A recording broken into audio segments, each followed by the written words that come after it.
దాట్ల సుబ్బరాజు అనే నేను శాసనసభ సభ్యునిగా అయినందున శాసనం ద్వారా నిర్మితమైన భారత రాజ్యాంగం పట్ల నిజమైన విశ్వాసం, విధేయత చూపుతానని, భారతదేశ సార్వభౌమాధికారాన్ని, సమగ్రతను కాపాడుతానని, నేను స్వీకరించబోయే కర్తవ్యాన్ని శ్రద్ధాశక్తులతో నిర్వర్తిస్తానని దైవ సాక్షిగా ప్రమాణం చేయుచున్నాను.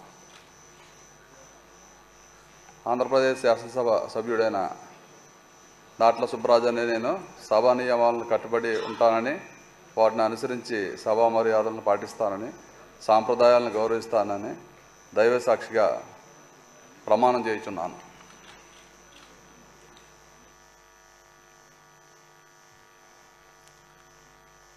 శ్రీ సుధాకర్ యాదవ్ పుట్ట.